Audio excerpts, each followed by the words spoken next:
bringing it all.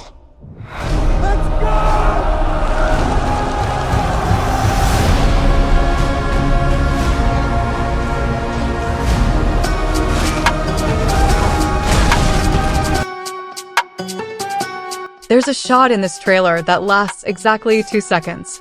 You'd miss it if you blinked. Most people did. At precisely the 2:18 mark, pause it, and you'll see something reach through the sail of a ship and snatch a screaming sailor into the ocean. Not a wave. Not a whirlpool. A hand. 6 of them, actually. That's Scylla. And that 2-second shot tells you everything you need to know about what Christopher Nolan is doing with the Odyssey. This isn't the Greek mythology you sat through in high school. This is something else entirely. Let's be real for a second. When you hear Christopher Nolan is making a movie about ancient Greece, your brain probably goes to one of 2 places. Either you picture something like Troy, buff guys in sandals, dramatic speeches, historically questionable hairstyles. Or you picture something unbearably slow and artsy that wins every award it can but puts general audiences to sleep. Neither of those things is what this trailer shows. What this trailer shows is closer to Interstellar meets psychological survival horror, wrapped inside a 3,000-year-old story about a man desperately trying to get home to his family. And somehow, Nolan has assembled one of the most insane casts in recent memory to pull it off. Matt Damon, Tom Holland, Anne Hathaway, Zendaya, Robert Pattinson, Lupita Nyong'o, Elliot Page, John Bernthal, Benny Safdie, John Leguizamo, and Bill Irwin, who you know as the voice of Tars from Interstellar, playing a one-eyed giant who eats people for breakfast. There is so much packed into this trailer that most people watched it twice and still missed half of it. So let's go through everything, the hidden details, the symbolism, the spoilers, the controversy, and why this might genuinely be Nolan's most ambitious film yet. We'll get to the big third act spoilers at the end, I'll warn you before we get there. But first, let's start at the beginning. The very first image of the trailer is Matt Damon floating alone in the ocean. No ship, no crew, just wreckage and open water, and the voice of Charlize Theron whispering, "Tell me what you remember." And right away, Nolan is telling you how this movie is going to work. It's not linear. It's memory. It's fragments. It's a man trying to piece together 20 years of war and monsters and gods and heartbreak while he's literally drowning. Then we cut to Calypso, Charlize Theron, dragging Odysseus's half-dead body onto the shore of Ogygia. And if you know the source material, you know this is actually the middle of the story. Nolan is opening the film at the halfway point, and then bouncing backwards and forwards through time to fill in everything that came before. Very Nolan. Very deliberate. Very much going to make your brain work overtime. But here's the thing that stopped the entire film community in its tracks when this trailer dropped, and it has nothing to do with the cast or the story.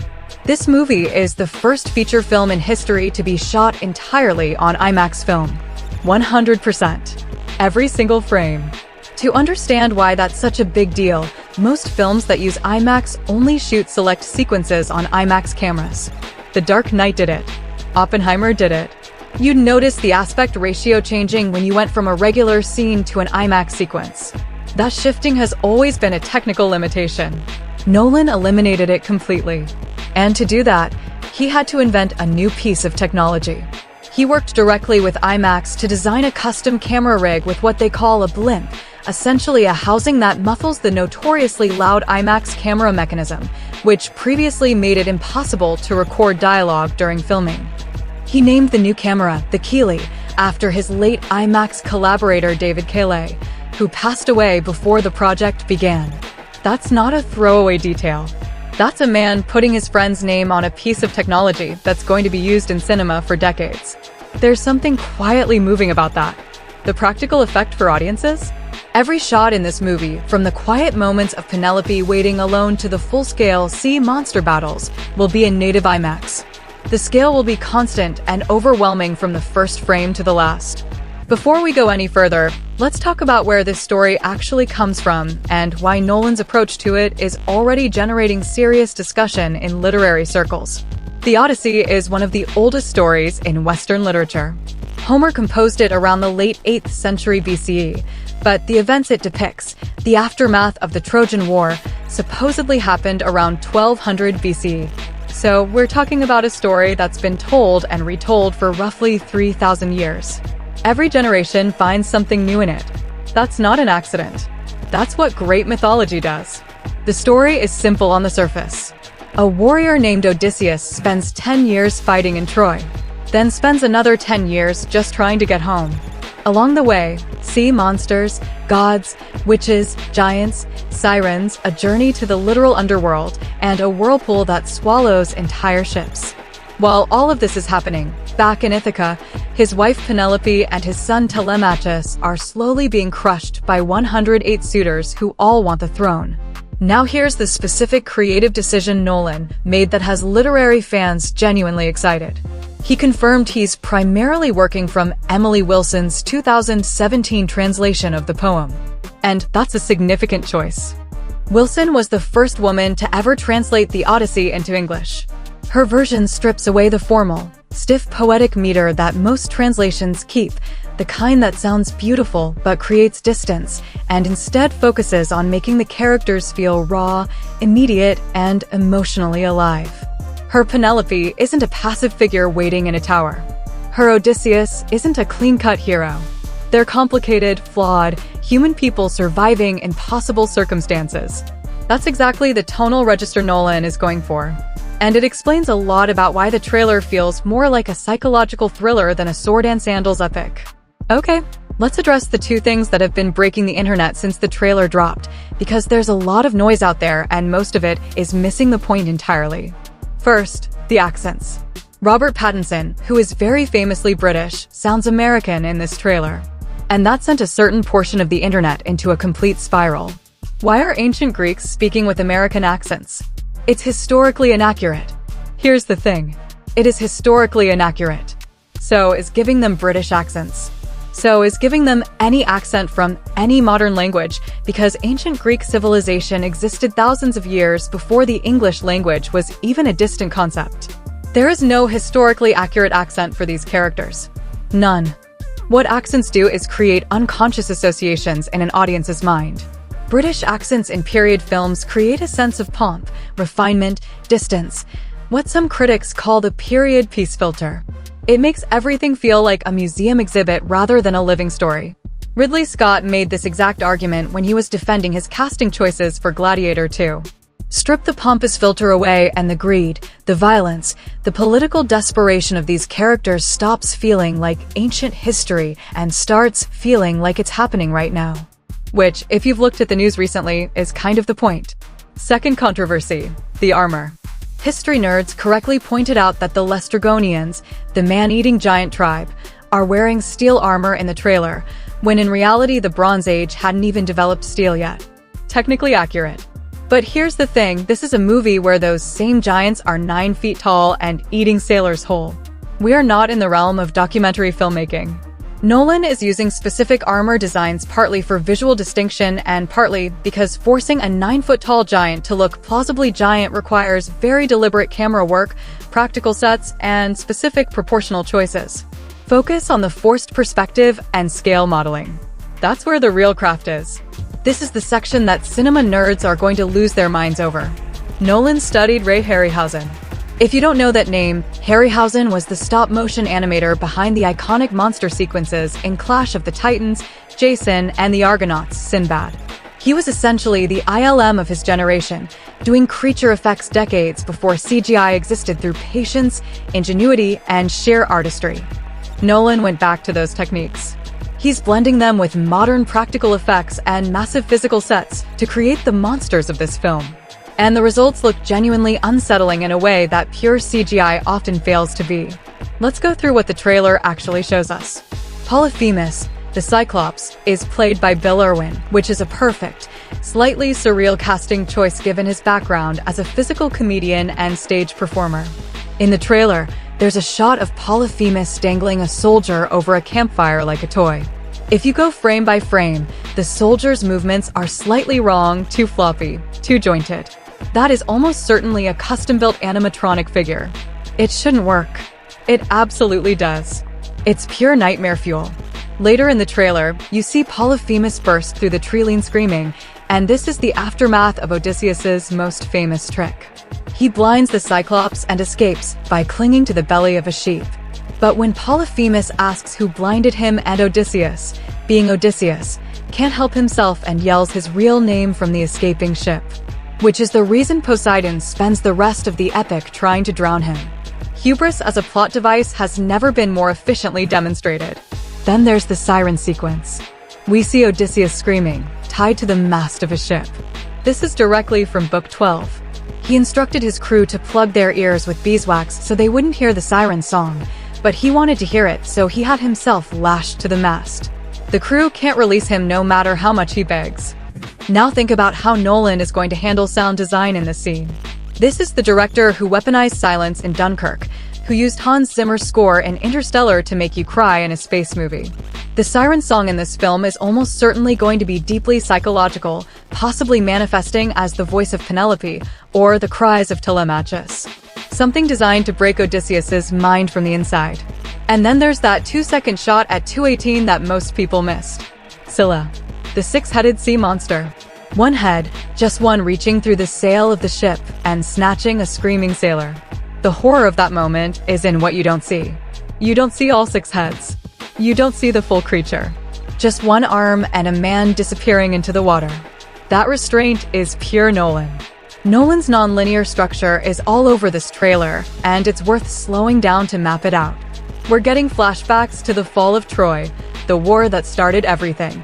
Benny Safdie is playing Agamemnon, the Greek commander-in-chief, and John Bernthal is playing Menelaus, the king whose wife Helen was the whole reason the war started in the first place.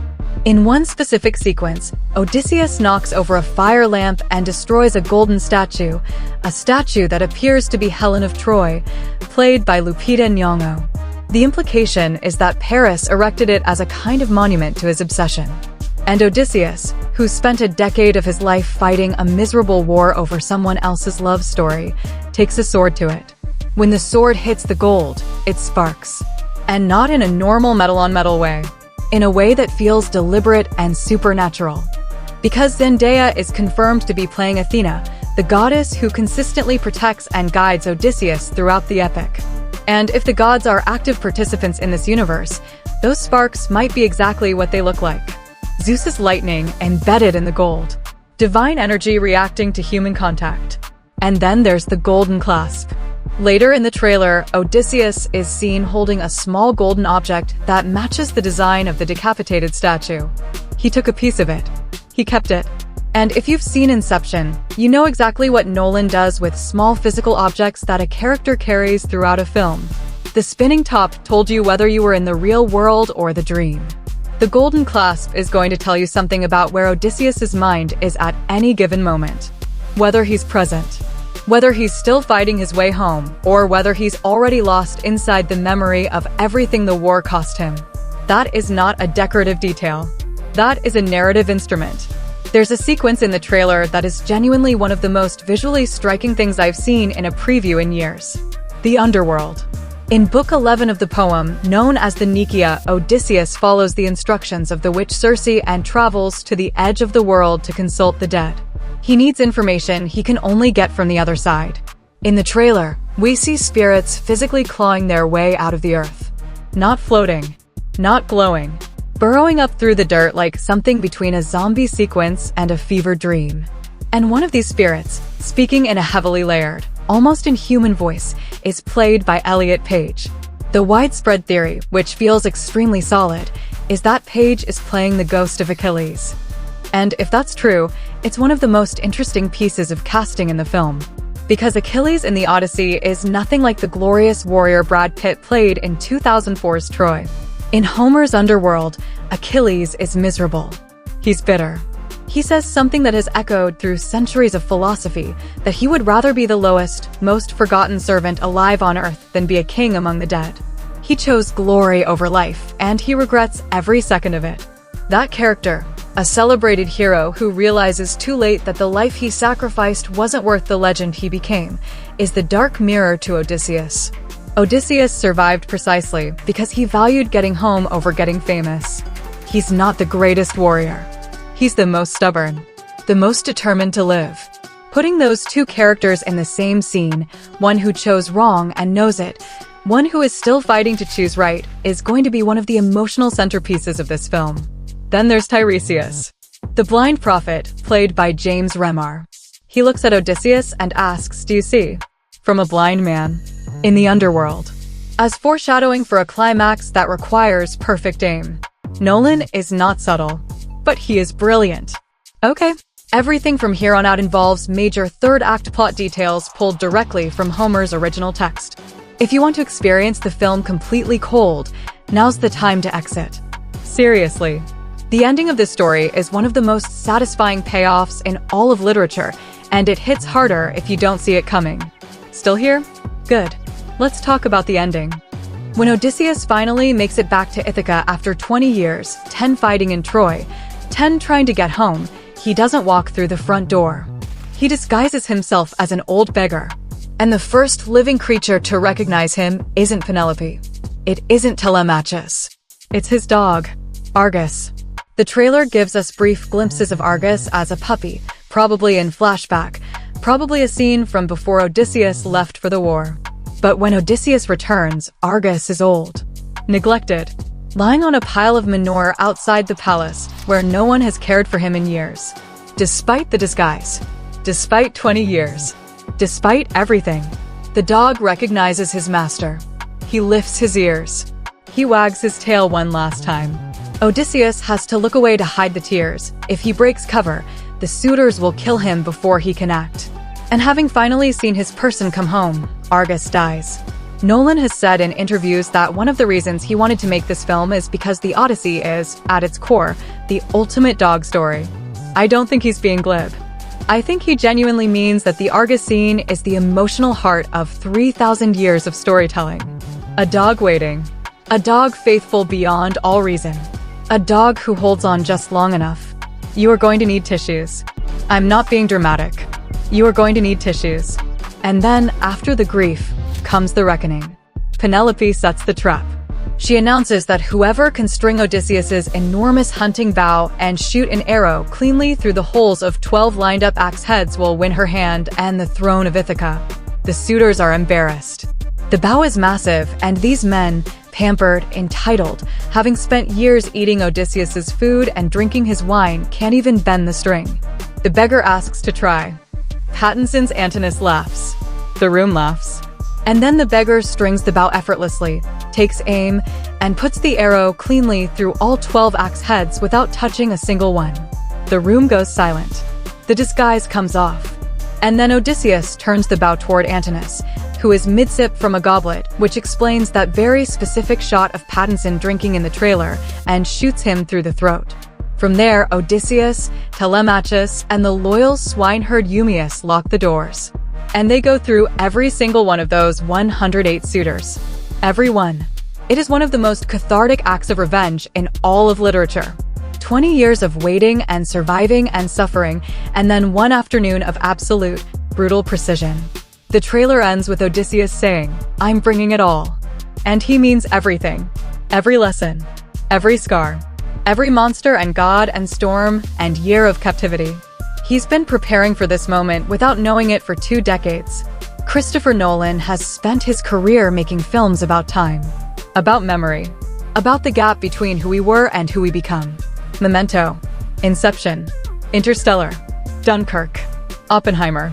And now he's found the oldest story in Western literature that is, at its core, about exactly those things. A man who left as one person and has to find out 20 years later whether the person waiting for him still recognizes who he is. Whether he still recognizes himself. That's not mythology. That's just life, scaled up to the size of gods and monsters. The Odyssey hits theaters in 2026. And based on everything in this trailer, the camera technology, the cast, the source material, the Nolan-ness of all of it, this feels like an event. The kind of movie people will be talking about the way they talk about Interstellar. The kind that changes what you think a blockbuster can be. Drop your theories in the comments. What hidden detail did you catch that I missed? Are you more excited for the Cyclops, the underworld, or the archery contest? And be honest, how many of you are already dreading the Argus scene? Because I already am. And I haven't even seen it yet.